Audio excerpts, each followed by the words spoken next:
नमस्कार, न्यूज 18 मध्य प्रदेश छत्तीसगढ़ देख रहे हैं आप और मैं हूं आपके साथ अवंतिका श्रीवास्तव। देश भर में पीएफआई पर सेकंड स्ट्राइक, जिसकी जानकारी लगातार आपके साथ साझा कर रहे हैं। दिल्ली से एक और बड़ी जानकारी, पीएफआई संस्था से जुड़े कई सदस्य हिरासत में लिए गए हैं। संस्था के खिलाफ छापामार कार्रवाई लगातार जारी है।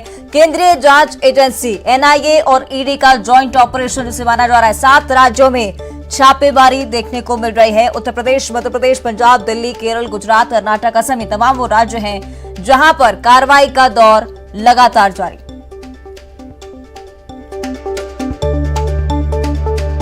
आपको बता दें कि मध्य प्रदेश समेत 7 ऐसे राज्य हैं जहां पर पीएफआई के ठिकानों पर कार्रवाई का दौर जारी है। एक बार फिर से स्ट्राइक पीएफआई के ठिकानों पर केंद्रीय जांच एजेंसी एनआईए और ईडी का ज्वाइंट ऑपरेशन।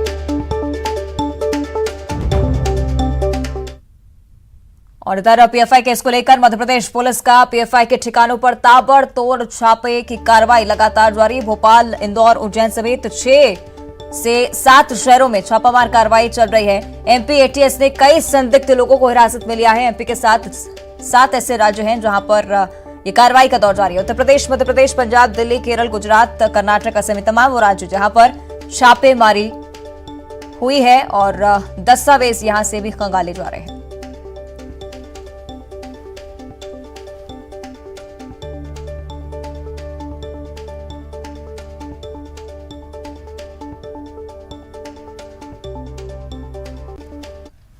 और इधर पीएफआई को लेकर मध्य प्रदेश पुलिस ने भी बड़ी कार्रवाई की है। पीएफआई पर एमपी पुलिस की कार्रवाई, 8 जिलों से 21 लोगों को गिरफ्तार किया गया है। पूर्व में हुई गिरफ्तारी के बाद लीड पाई गई, उसके बाद कार्रवाई का सिलसिला आगे बढ़ता जा रहा है। मध्य प्रदेश पुलिस ने यहां पर बड़ी कार्रवाई करते हुए करीब 8 जिलों से 21 लोगों को हिरासत में लिया है, गिरफ्तार किया है।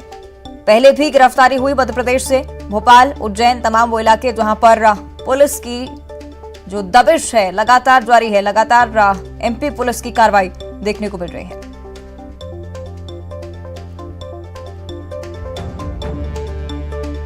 आपको बता दें कि कई सदस्य जिन्हें गिरफ्तार किया गया है पीएफआई से जुड़े हुए इस मामले में लगातार कार्रवाई का दौर जारी है।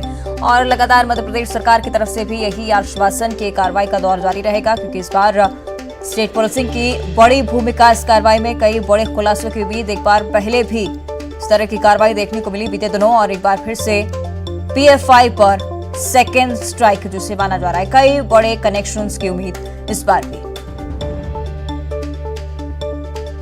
तो आपको बता दें कि मध्य प्रदेश समेत 7 ऐसे राज्य हैं जहां पर एनआईए और ईडी का ज्वाइंट ऑपरेशन चल रहा है।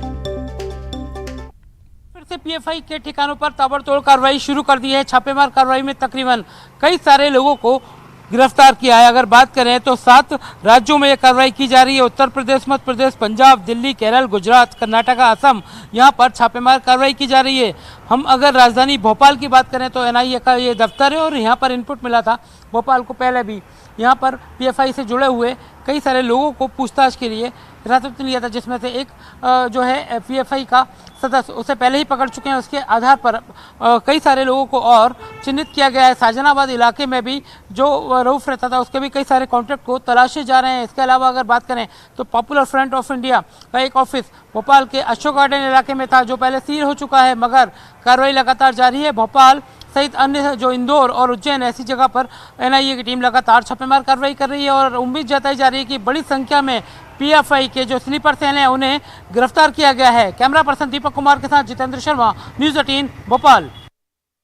राजधानी भोपाल से एक और बड़ी जानकारी, अभी तक पीएफआई के 4 सदस्यों को गिरफ्तारी हो चुकी है। पीएफआई के 3 सदस्यों को इंदौर से कस्टडी में लिया गया है, जबकि भोपाल से भी एक व्यक्ति को पकड़ा गया है। इंदौर से तौसीफ अहमद, यूसुफ मौलानी, दानिश गौरी को पुलिस ने पकड़ा है, जबकि अब्दुल बेलिम को भोपाल से पकड़ा गया है। इंदौर का ही रहने वाला है अब्दुल। जिला बदल की कार्रवाई के बाद अब्दुल रऊफ भोपाल में रह रहा था और पीएफआई के 4 सदस्यों से पूछताछ के बाद आज फिर बड़ी कार्रवाई की उम्मीद है।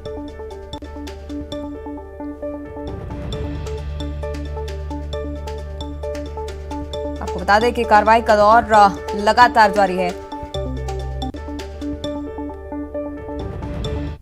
और इस बीच शाहजहांपुर का भी जिक्र हुआ है, क्योंकि ये जानकारी सामने आई कि देर रात एटीएस ने कुछ संदिग्ध लोगों को शाहजहांपुर से भी हिरासत में लिया है। पीएफआई लिंक की जांच की जा रही है, अलग अलग जगहों पर दबिश दी जा रही है। और इस बीच सूत्रों के हवाले से ये जानकारी कि शाहजहांपुर से भी कुछ लोगों को हिरासत में लिया गया है। देर रात एटीएस ने यहां पर कुछ संदिग्ध लोगों से पूछताछ भी की है। तो पीएफआई लिंक की लगातार जांच मध्य प्रदेश में देखने को मिल रही है।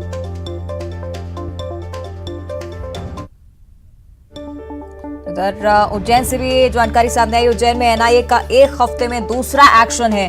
पीएफआई के 3 कार्यकर्ताओं को हिरासत में लिया गया है। एक महिदपुर से, 2 उज्जैन से कार्यकर्ता गिरफ्तार हुए हैं। बीते 3 दिन से उज्जैन में एनआईए की टीम मौजूद थी और कार्रवाई का दौर यहां पर भी लगातार जारी था। उज्जैन से पहले भी गिरफ्तारी हो चुकी है और ये दूसरा एक्शन उज्जैन में एनआईए का।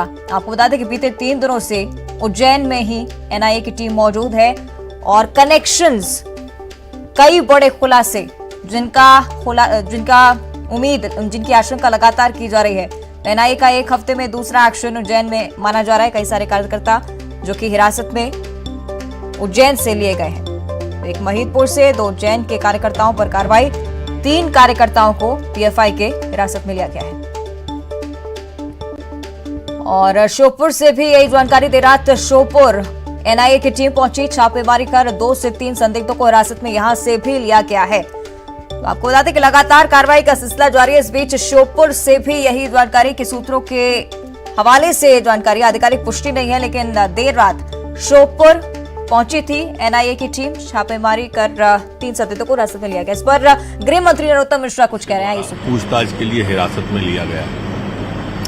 इनके लैपटॉप, कंप्यूटर और मोबाइल वगैरह सभी जब्त किए हैं और आगे पूछताछ में जो भी कनेक्शन बढ़ते जाएंगे वो सब पकड़े जाएंगे।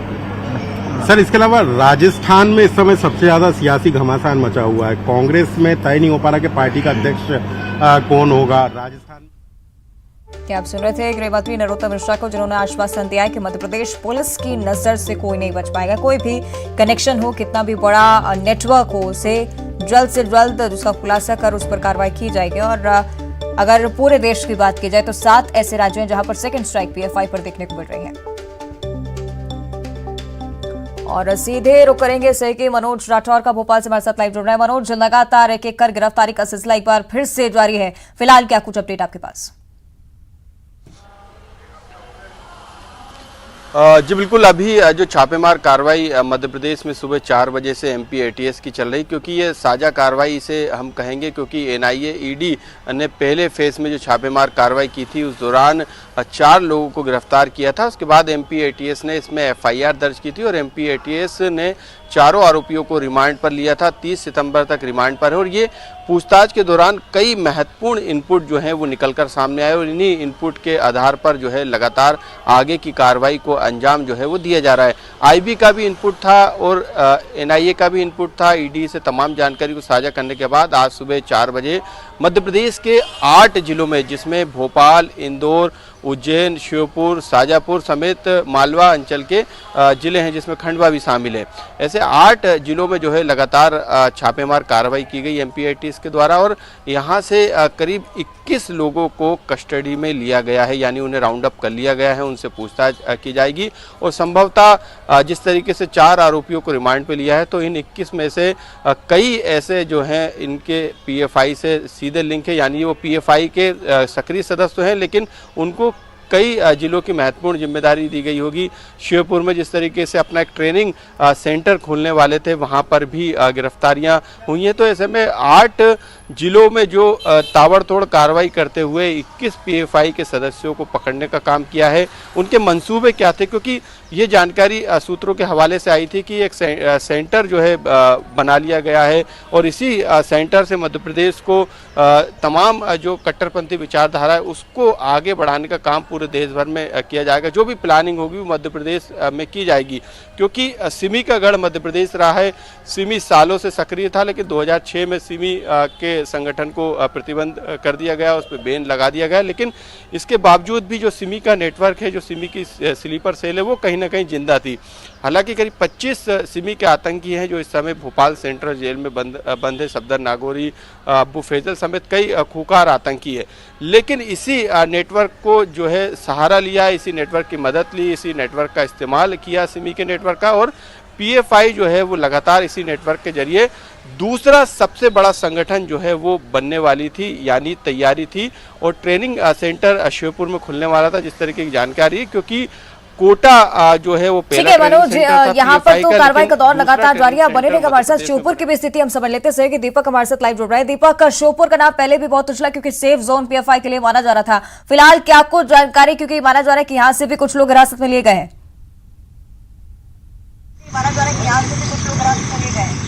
जी बिल्कुल, यहाँ पर भी रात को खुफिया तौर पर सूत्रों से जो जानकारी मिली है उसके अनुसार 3 से 4 लोगों को यहाँ पर हिरासत में लिया गया है। अन्य 7 से 8 लोगों के से जल्दी पूछताछ हो सकती है। और यहाँ पर जो नेटवर्क की बात करें तो यहाँ पर सिमी गतिविधियां लंबे समय से चल रही थी और इसी के चलते यहाँ पर चर्चा तो यह भी थी कि कोटा, राजस्थान का कोटा है वहाँ और श्योपुर में ट्रेनिंग सेंटर खोला जाएगा और यहीं से पूरे प्रदेश और देश में जो सिमी गतिविधियां हैं उनको संचालित किया जाएगा, क्योंकि ये राजस्थान से सटा हुआ जिला है और यहाँ से महज 20 किलोमीटर की दूरी पर राजस्थान है। तो जब भी यहाँ पर पुलिस या किसी भी फोर्स के द्वारा दबिश दी जाती है तो जो सिमी गतिविधि से जुड़े लोग हैं आसानी से राजस्थान पहुंच जाते हैं। तो जो राज्य की सीमा से इधर उधर होने की वजह से उन पर शिकंजा नहीं कसा जा सका, लेकिन जो देर रात में उन्हें 2 से 3 लोगों को हिरासत में लिया गया, इस तरह की जानकारियां मिल रही हैं। अभी हालांकि पुलिस अधिकारी और कलेक्टर इस बात को कहने से भी बच रहे हैं, लेकिन जल्दी इस बात में और अपडेट मिलेगा।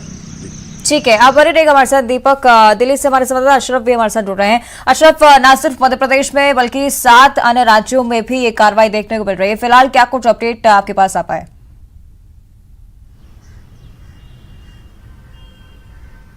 हाँ अवंतिका, देखिए जो 7 राज्य हैं उसमें दिल्ली भी है और यहाँ दिल्ली में निजामुद्दीन का इलाका जो है वहां पर और रोहिणी में ये छापेमारी की कार्रवाई चल रही है। इसके अलावा यहाँ पर एनसीआर के गाजियाबाद में और पश्चिम उत्तर प्रदेश के कई जिलों में छापेमारी चल रही है। कुल मिलाकर 7 राज्य हैं वहां पर ये छापेमारी और करीब 2 दर्जन के आसपास जो संदिग्ध हैं उनको हिरासत में लिया गया। जो इसका मकसद है जो पूरा छापेमारी का वो ये है कि पीएफआई का जो टेरर मॉड्यूल है उसको पूरी तरह से ध्वस्त करना है। खासकर जब सरकार के पास ये इनपुट मिल रहा है कि पीएफआई को फंडिंग जो है विदेशियों से हो रही है और वो फंडिंग टेरर यानी टेरर फंडिंग जिसे कहा जाता है कि टेरर आतंकी गतिविधियों में शामिल किया जा रहा है। वो पैसा हालांकि आता तो अलग अलग मदों में है कि सारा गरीब जो लोग हैं उनके उत्थान के लिए हम काम कर रहे हैं, लेकिन असल में जो केंद्र सरकार के पास जो सूचना है कि वो जो विदेशों से पैसा आ रहा है वो आतंकी गतिविधियों में इस्तेमाल किया जा रहा है। इसी मॉड्यूल को खत्म करने के लिए एनआईए ने ये संयुक्त ऑपरेशन यहाँ चलाया है जिसमें आईबी के लोग भी हैं और एटीएस भी लगी हुई है और दूसरे जो एजेंसीज हैं वो भी इन्वॉल्व हैं और ये बड़ा ऑपरेशन है। इससे पहले 22 तारीख को इसी तरह का एक बड़ा ऑपरेशन देखना हुआ आगे क्या कुछ होता है। लेकिन फिलहाल आपका बहुत बहुत धन्यवाद अशरफ इस जानकारी के लिए। मनोज, आपका भी धन्यवाद और दीपक, आपका भी बहुत बहुत धन्यवाद इस जानकारी के लिए। तो आपको बता दें कि एक तरफ कार्रवाई का दौर जारी है और लेकिन इस बीच तमाम बड़ी खबरें जिनका रुख करना जरूरी है। हरदा से जानकारी सामने आ रही है। स्कूली छात्र से सरेरात छेड़खानी की गई है। छात्रा का रास्ता रोककर छेड़खानी की गई। आरोपी ने सड़क पर छात्रा की पिटाई भी की है। आरोपी का साथी बना रहा था वीडियो और उस बीच पीड़िता ने मामला भी दर्ज करवाया है। तो हरदा से जानकारी, स्कूली छात्रा से सरेरात छेड़खानी की गई। छात्रा का रास्ता रोककर छेड़खानी की गई। उसके बाद आरोपी ने सड़क पर ही छात्रा की पिटाई की है। वीडियो रिकॉर्ड हुआ है, कैमरे में तस्वीरें देखिए। आरोपी का साथी इस वीडियो को रिकॉर्ड कर रहा था। पीड़िता ने मामला दर्ज कराया है।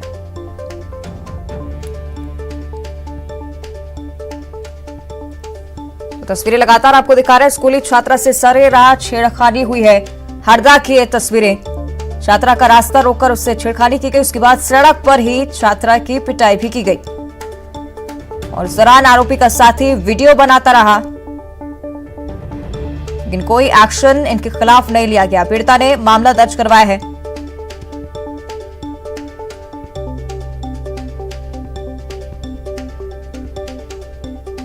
तो तस्वीरें आप देख रहे हैं किस तरह से आरोपी थप्पड़ मारता इस छात्रा को साफ नजर आ रहा है।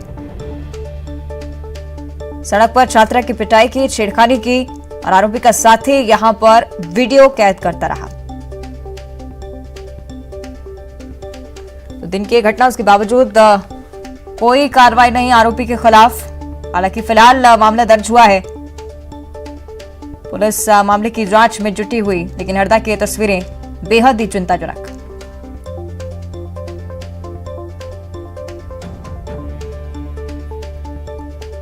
स्कूली छात्रा से सरेराह छेड़खानी की वारदात सामने आई है। छात्रा का रास्ता रोककर आरोपियों ने छात्रा के साथ पिटाई की। आरोपी का साथी इस दौरान वीडियो बना रहा था, जो वीडियो आपको टीवी स्क्रीन पर दिखा रहे हैं, जिसमें आरोपी आपको निश्चित ही नजर आएगा। छात्रा को थप्पड़ जड़ता ये आरोपी साफ नजर आ रहा है। तो पीड़िता ने मामला दर्ज करवा लिया है और पुलिस भी कार्रवाई का आश्वासन दे रही है, लेकिन बड़ा सवाल ये कि सरेराह इस तरह की घटना हरदा में होती है और कोई भी एक्शन इसके खिलाफ तत्काल नहीं लिया जाता।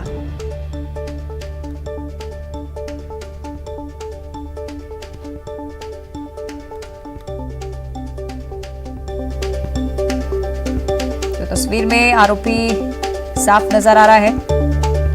इस तरह से हरदा में सरेराह छेड़खानी हुई है। ज्यादा जानकारी लेंगे सहयोगी प्रवीण हमारे साथ फोन लाइन पर जुड़े हैं। प्रवीण, क्या कुछ जानकारी इस पर? जी अवंतिका जी, ये जो पूरा मामला है ये 19 तारीख का ये मामला है। ये जो हंडिया थाना क्षेत्र की ये छात्रा है जो भी स्कूल से घर लौट रही थी, उस दरमियान एक खाते गांव के कांकरिया गांव का लड़का है आनंद ठाकरे।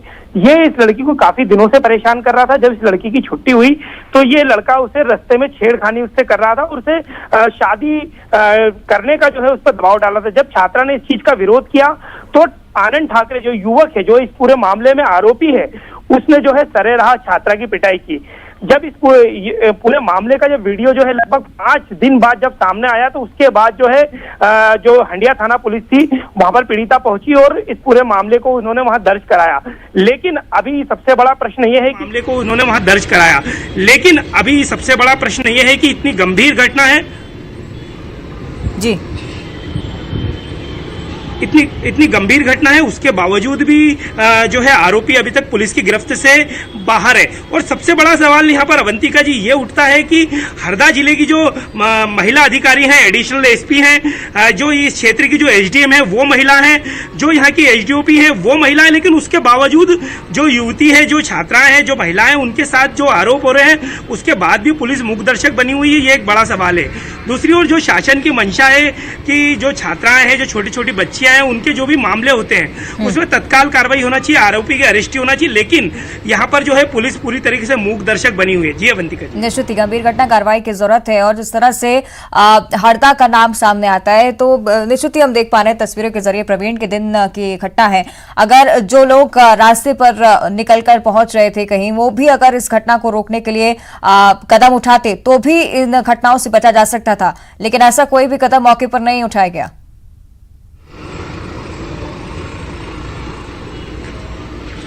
जी बिल्कुल, आप बिल्कुल सही कर रहे हैं कि ये जिम्मेदारी पुलिस के साथ साथ आम नागरिकों की भी है कि गांव के लोग जो है, चूंकि वो चलता हुआ रास्ता है, आम रास्ता है, वहां से लोग निकलते हैं। तो जब इस तरीके का घटनाक्रम हो रहा था तो किसी भी ग्रामीण को इस पूरी घटना को रोकने के लिए जो बिल्कुल साहस करना था, लेकिन ऐसा नहीं हुआ। और यही कारण है कि कार्रवाई की जरूरत है प्रवीण, क्योंकि इस तरह के मामले दोबारा सामने न आए, इसके लिए कार्रवाई जरूरी होती है। शुक्रिया आपका फिलहाल प्रवीण इस जानकारी के लिए। और इसी के साथ बुलेटिन में फिलहाल इतना ही। आप देखते रहिए न्यूज़ सिटी।